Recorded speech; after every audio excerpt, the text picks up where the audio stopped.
Mes bien chers frères, moi je vous dis,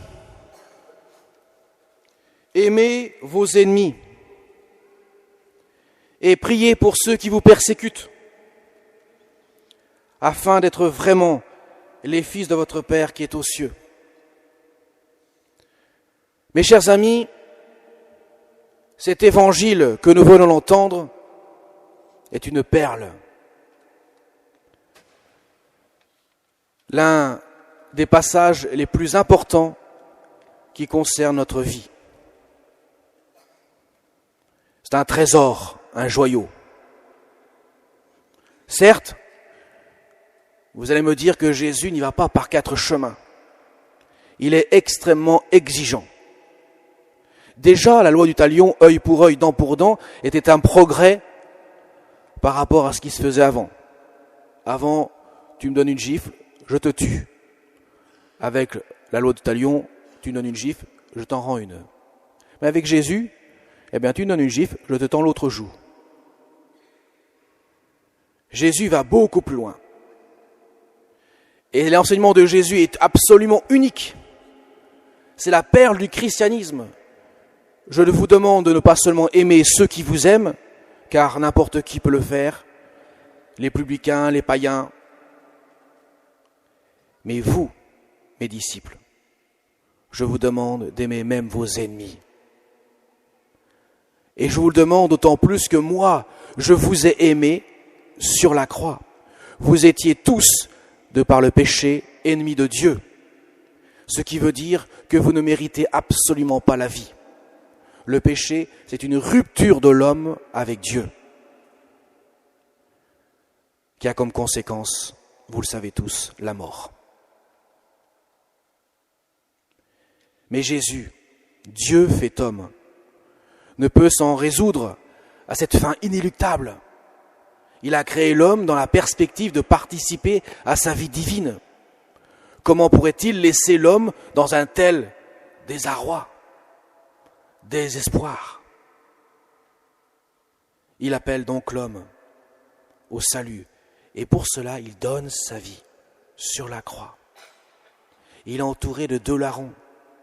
L'un va lui dire « Seigneur Jésus, souviens-toi de moi quand tu vas inaugurer ton règne. » Ce larron qui n'est autre qu'un criminel, car on ne crucifie que des criminels, la seule exception c'est le Christ. Jésus lui dira « Aujourd'hui, tu seras avec moi, je te le dis, dans le paradis, aujourd'hui. » Le pardon, mes chers amis, le pardon. Il a pardonné à cet homme-là, comme il a pardonné à tous les hommes dans sa croix, même ceux qui refusent le salut, même le mauvais larron à côté de lui, qui se moque de lui. Jésus a donné sa vie pour lui. Certes, la grâce ne peut lui être efficace s'il refuse de l'accueillir. Mes chers amis, l'exigence de Dieu dans l'Évangile peut paraître insurmontable. L'histoire nous montre, et encore aujourd'hui, combien de chrétiens sont persécutés dans le monde, au Moyen-Orient, se voient massacrés, égorgés, décapités. Et le Seigneur leur demande de pardonner leurs bourreaux. Encore cette histoire de cette jeune dame dans un camp de concentration, martyrisée par un bourreau nazi qui lui brise les doigts alors qu'elle était pianiste, elle avait du talent pour jouer du piano. Et de nombreuses années après, cet homme-là va retrouver cette dame et va lui dire « Je vous demande pardon pour ce que je vous ai fait. » Et elle lui dit « Je vous pardonne. » Cet homme-là a brisé sa vie, elle lui pardonne. Mes chers amis, on a de multiples raisons de ne pas accorder notre pardon à nos ennemis, à ceux qui nous font du mal. aussi bien ceux qui le font volontairement que ceux qui le font sans faire forcément exprès de vouloir faire mal. Mais quand nous sommes touchés dans notre cœur, nous avons l'impression qu'on nous tue, qu'on nous écrase, qu'on nous hait. Eh bien, le Seigneur demande de pardonner. Il demande d'autant plus que nous ne pardonnons pas seulement avec notre cœur humain, nous pardonnons avec la grâce de Dieu. En tant que chrétiens, nous recevons une grâce dans notre baptême qu'on appelle la charité, qui est une vertu théologale, une vertu que nous devons exercer tout au long de notre vie pour que nous puissions aimer même là où il manque d'amour, aimer au-delà de la mesure de l'homme, mais aimer de la mesure de Dieu. Jésus nous donne cette grâce de pouvoir pardonner. Mes chers amis, ça vous paraît peut-être insurmontable de pardonner, vu sous cet angle-là. Mais quand on regarde l'autre côté de l'angle, quand on regarde notre cœur, comme on voit que parfois le refus de pardonner nous emprisonne comme un véritable poison, comme un cancer de l'âme, au point que l'âme s'aigrit, se renferme sur elle-même et est incapable de déployer tout ce qu'elle a en elle. Mes chers amis, le pardon est une libération. Ceux qui en ont fait l'expérience peuvent le témoigner. Lorsqu'on pardonne à son ennemi, à celui qui nous a fait du mal, on est libéré d'un boulet qu'on traîne. On fait sauter la chape de plomb qui nous emprisonne.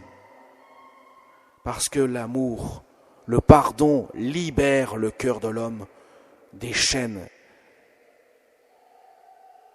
Il lui donne les ailes pour enfin connaître la liberté des enfants de Dieu. Mes chers amis, devons prendre conscience que ce joyau est l'un des plus grands trésors de la foi chrétienne. Le pardon. Pardonner, c'est revivre. Pardonner, c'est laisser le Christ vivre dans mon cœur. Témoigner de la puissance de sa miséricorde dans mon cœur. Nous sommes les témoins de la miséricorde de Dieu en tant que chrétiens. Nous savons que tous, nous sommes des hommes faibles, qui chutons régulièrement, qui avons besoin sans cesse de demander le pardon de Dieu. Jésus a donné un sacrement pour cela, le sacrement de la réconciliation, qui n'est pas fait pour les mûrs, mais qui est fait pour les chrétiens. Ce sacrement est un sacrement puissant de l'amour miséricordieux de Jésus, qui vient libérer nos cœurs des chaînes qui entravent le bonheur pour l'homme. Mes chers amis, dans ce monde où ne règne que la violence, la guerre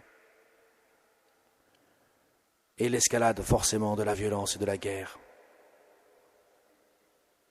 si les chrétiens ne sont pas là pour témoigner que l'amour miséricordieux de Jésus, qui pardonne nos péchés, n'est pas à l'œuvre dans nos vies, nous ressemblerons à des pierres mortes. Mais si nous témoignons par le pardon entre nous, et Dieu sait que nous avons de multiples occasions de nous pardonner les uns les autres. Le bon Dieu n'a jamais fait les hommes comme Ford faisait ses voitures dans son usine à la chaîne, qui ressemblaient toutes les unes aux autres. Nous sommes tous différents, nous avons tous des caractères différents, nous avons tous des visions, des pensées, des spiritualités, des vies spirituelles différentes. Nous ne sommes pas tous au même degré de foi. Certains ont plus de doutes que d'autres.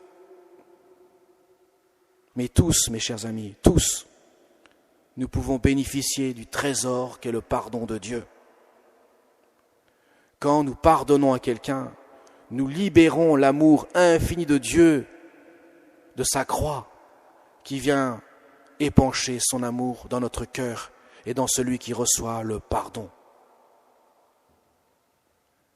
nous libérons la miséricorde de Dieu de ce cœur qui est une fournaise d'amour ardent et qui n'attend que le cœur, la volonté de l'homme pour libérer ce puissant remède au péché qui conduit à la mort.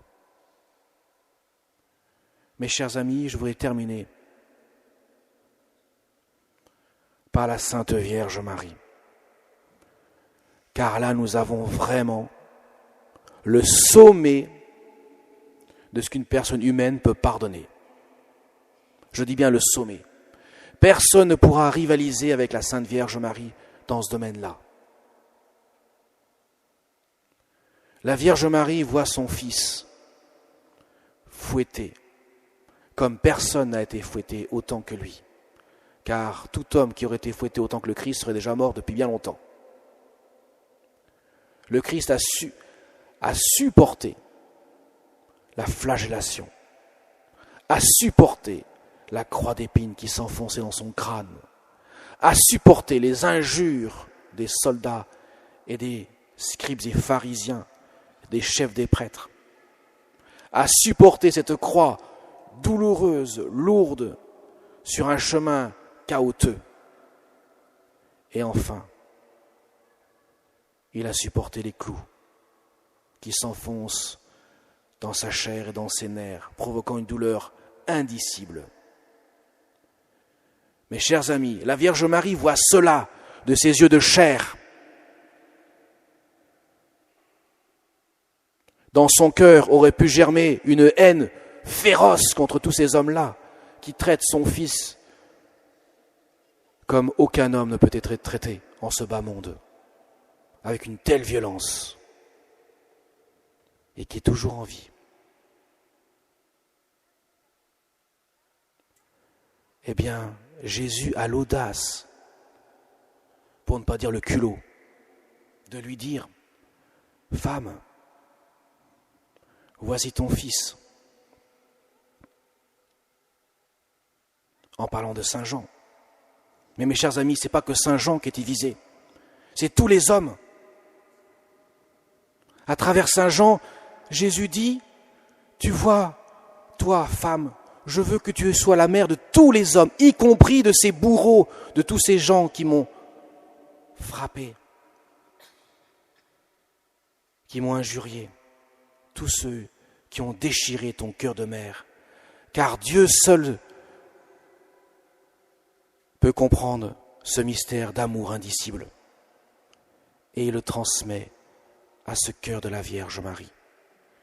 Et vous savez, mes chers amis, vous le savez bien, ici, dans cette assemblée, parmi vous, il y a de nombreuses mères.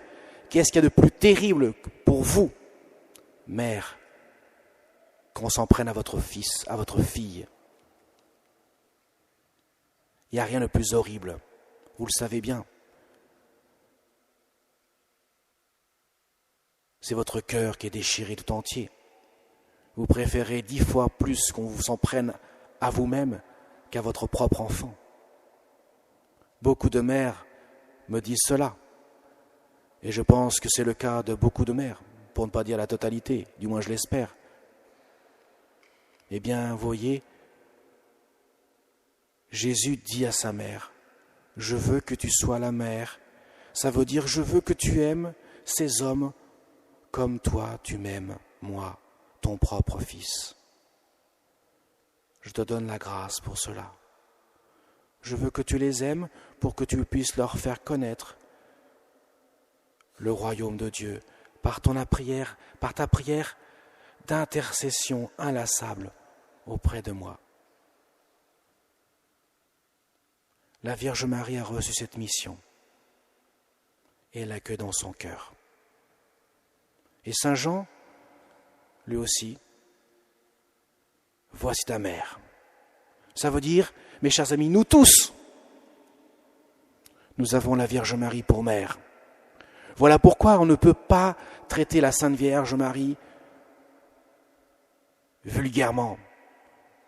Les pères de l'Église ont eu cette finesse d'esprit au Concile d'Éphèse Enfin, les pères de l'Église, il n'y a pas que, les prélats, tous ceux qui ont été au concile d'Éphèse ont compris en 431 que si on ne reconnaît pas Marie Théotokos, Marie mère de Dieu, on s'attaque à la foi de l'Église.